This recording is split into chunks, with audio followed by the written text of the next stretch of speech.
Good afternoon, YouTube. Who doesn't like a good unboxing? Today I've got the Tanks Inc. PA-4 in-tank fuel pump. Something I bought for the Firebird since I'm putting a Phytech on there.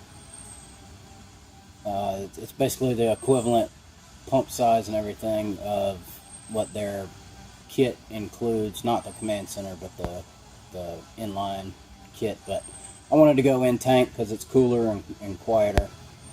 And Tanks Inc.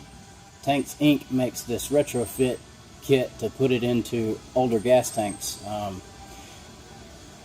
The PA-4 kit on their site right now is advertised at $235, and it supports up to 630 horsepower. So without wasting too much time, let's get into it. All I've done is crack the tape. That's it. Let's see what we got.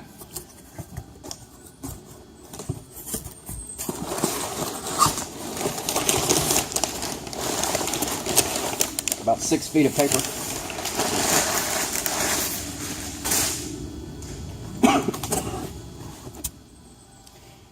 And a vacuum sealed package.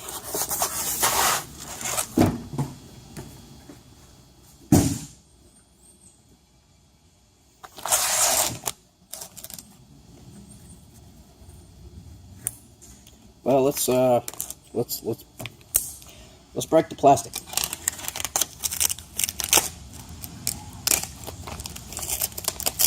The reason I'm doing kind of an unboxing on this is because a lot of times when I go to buy something, I enjoy being able to look it up on YouTube or something like that, so I know exactly what I'm getting and what I should expect when I open the package.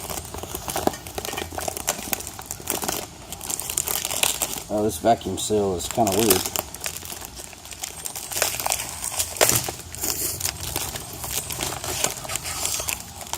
So here's your ring that goes on top and a gasket.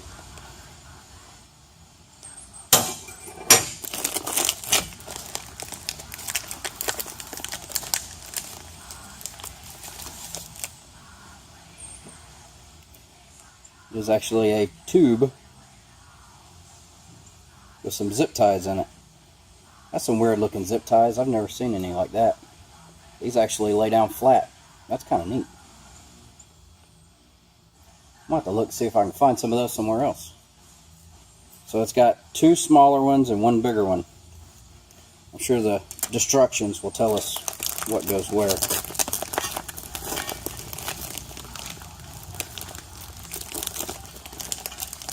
Now this vacuum sealing process they used, it wrapped around these wires. I don't want to mess up the wiring,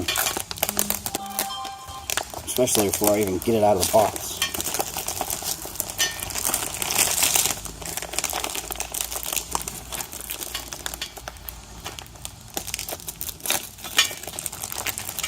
So we'll just have to cut that part out.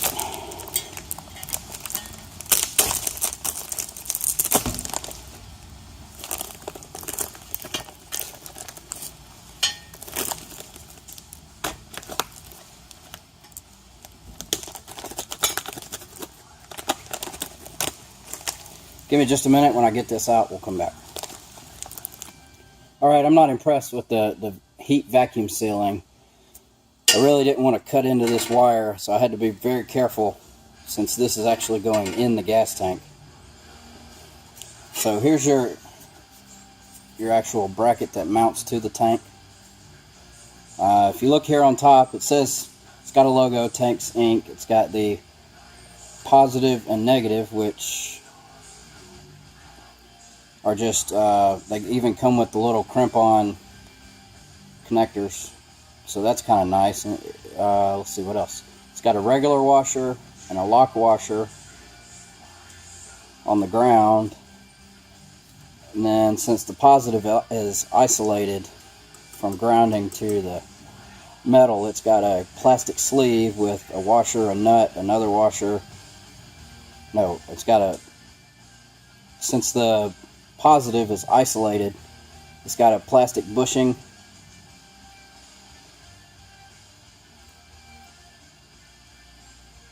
plastic bushing with some other nuts and washers on there. You've got your vent, supply, and return. They're all labeled. Comes connected. It's got a connector on it already for the fuel pump. And these are all 1/4 inch NTP fittings, and so that's the size of everything. You've got a bag of goodies here. You've got screws for mounting the top ring. You've got your 2 screw-in fittings that give you a female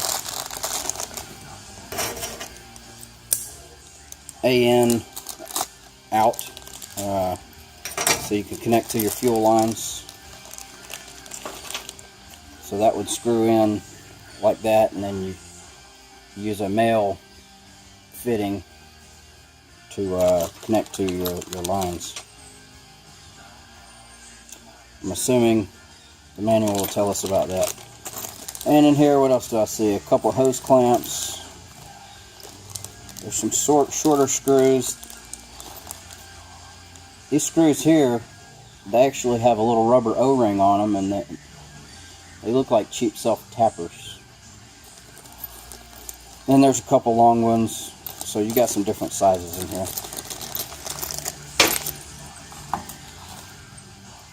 Comes with a small, about 6-inch, 5.5, 5/6-inch piece of,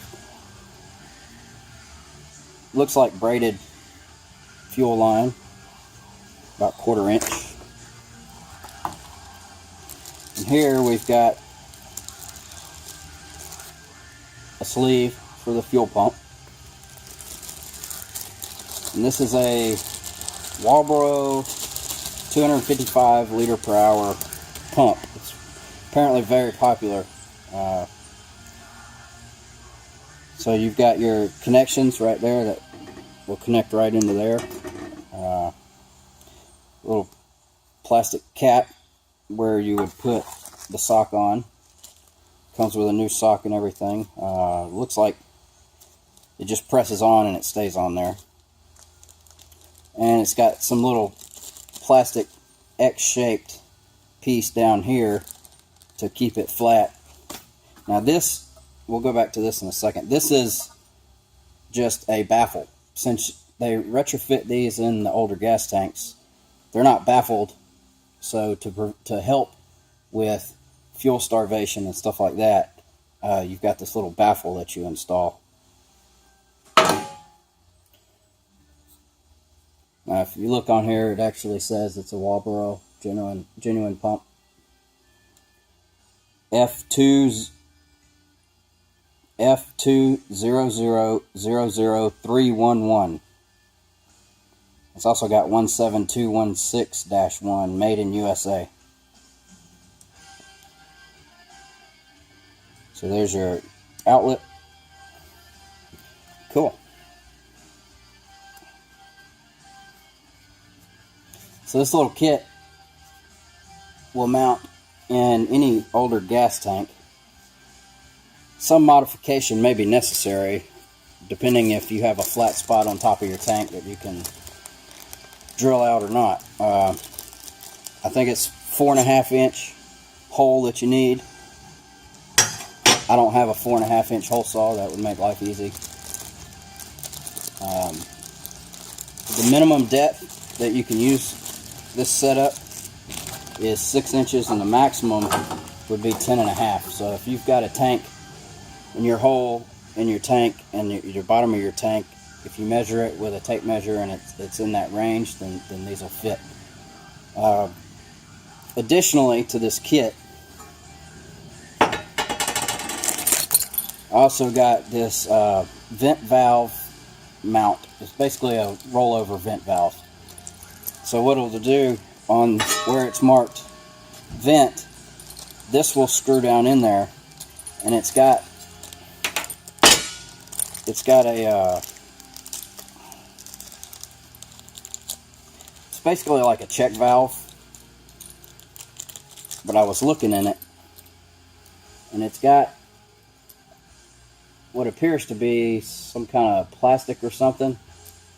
So if the tank was to go upside down, that ball pushes down that plastic piece, which seals the gas from being able to go back out your vent line. That threads right on.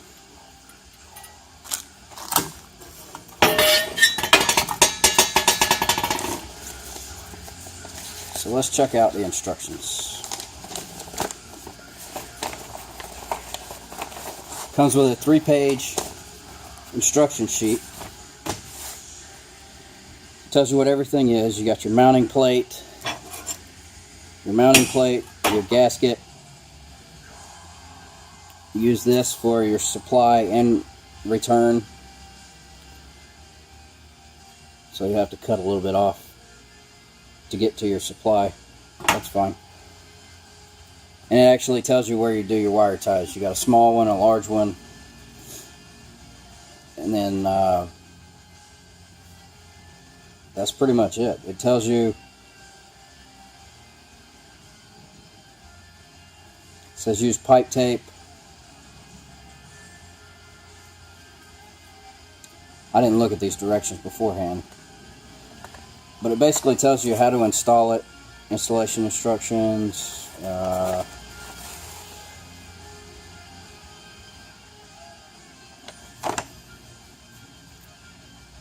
They're front and back, those 3 pages, so that's pretty good. And fuel injection instructions. Do not run your pump dry. There you go. There's a quick unboxing of the Tanks Inc. PA-4 Retrofit Kit. I'll put links in the description to the manufacturer's site. You can go in there, and if you're a geek like me, you can go and check out the flow numbers, the liters per hour or gallons per hour at different voltage. 13.5 volts, I think it is. I think they do 12 and 13.5. But I won't bore you with that in the video. Let me know what you think about these unboxings. Like I said, I like doing the unboxings. I like watching the unboxings as well when I go to purchase something, because I like to see what all I'm getting. A lot of times it'll give me some clues as to other things that I need to buy. For instance, this, there's no fuel filters. You got the pre-filter. I guess the sock is a filter, but that's not the only filter you want to run. You do want to run a smaller filter after it before you run to your carburetor EFI setup or whatever. So subscribe to the channel. Let me know what you think. If you want more unboxings, I've got more stuff that I bought for the Firebird. I'll be glad to do unboxings. Just let me know if you're interested. Alright, rate, comment, subscribe. We'll see you later on Chaos Garage.